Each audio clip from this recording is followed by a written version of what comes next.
It's been a long week, and we played 3 games, 3 days down at Virgin Islands. Quick turnaround. And I think just the amount of time of how many games and travel, I think it's taken its toll on us. It's unfortunate that we didn't have Hadija down the stretch.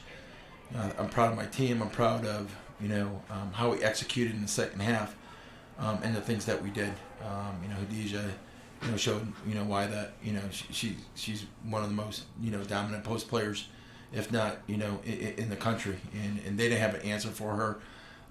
The only answer was for her to go out due to an injury, all right, to cramping, and so that part was frustrating because we were able to score it. I thought Mac played really well. I thought she played extremely hard, knocked down the open shots. Obviously a lot of minutes there, but you got to give them credit. I thought that they played extremely hard. They played fast. It's not pretty all the time. It's pickup, but it works for them. And I was really disappointed with the first half, and we weren't systematic. We wanted to execute, offensively, and because of how they played, it forced us to take quick shots, bad shots. Our offense was their best offense in the first half, meaning because we didn't execute offensively, it led to long rebounds, which then they gobbled up and obviously got one-legged layups and in transition, and that's something that we didn't want to do for whatever reason. We struggled systematically in our communication, something that we got to get right. But I thought that in the second half we made adjustments. We did a better job of executing and getting the ball where we wanted to get to, and there's a reason why we got back in the game and took the lead and so forth. But certainly disappointing.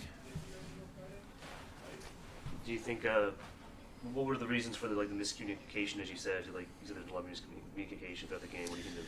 Yeah, I mean, just couldn't hear me, and I think, as you guys probably know, I'm pretty vocal. I'm probably like a madman on the sideline screaming what we were supposed to be running, and for whatever reason we're not hearing that.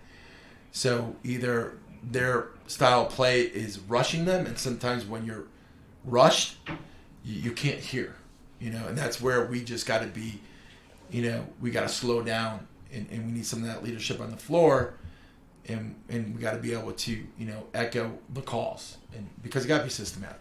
We can't just it can't be just a pickup game and it's in a free for all. That's what they do. When you go and you look at it, half their field goal attempts are from three. Everyone has equal opportunity to shoot threes. That's not us. It works for them, great, and it doesn't work for us. And we got to stay true to what we want to do in order to be successful. And when you go away from that, we obviously struggled, and credit them because their style played right into and forced us to do things that we didn't want to do. So we'll learn from it and continue to get better. But we got to get healthy. We got to get healthy. We have a day off tomorrow, which we need, and then the biggest game of the year on Sunday because it's the next game. Journey Kiyoko had about 20 points this game. Shot 7 for 11 from the field. What made her tough to stop, at least from your eyes? Say it one more time. Kiyoko, number 1 on Duquesne. Oh, yeah. 20 points. Yeah.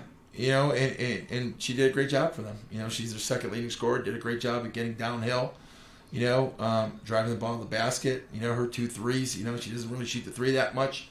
Hurt us. And you got to give her credit. This is a big game.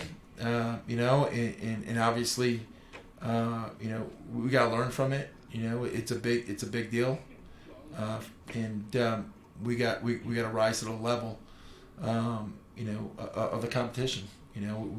Regardless of who we're playing, we can't just step on the court and think like we're gonna win. We're nowhere near that. And we got to respect every single opponent that we play, each and every single time we take the court. But more importantly, I'm looking for our players to respond. Losing 4 games in a row is hard. And we got to figure out how to get out of this. But I can only tell them what they need to do. We just got to go out there and do it. But I do think that we played hard. You know, it wasn't lack of effort. I'm not like upset with our effort. Execution at times, yeah, no question about it. You know, but effort, I thought we played hard. You guys held Megan Connell to her lowest point total all year. What was the game plan going in on her? Yeah. You know, 10 eyes on her, you know, the entire time, you know, load up every single time she has the ball. And, you know, and she's our catalyst, and she's a seasoned, you know, player. She's been there for, I think, 10 years now, it seems. You know, but she's a really good basketball player. And, you know, she's confident, and she's a catalyst, and she makes them go.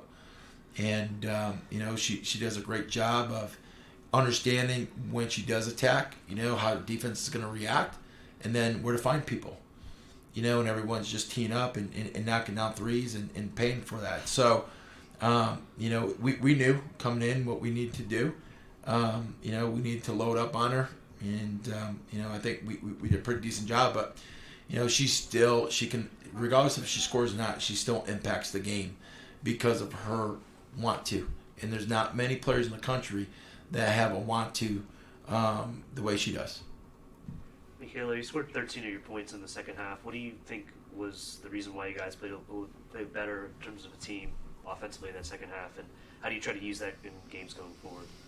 Like he talked about in the first half, like we weren't communicating, like we weren't running our offense. So when we went in the halftime, that was the first thing we talked about, was just executing and listening and repeating. So for that, I mean, we were playing through Hadijah, just coming off.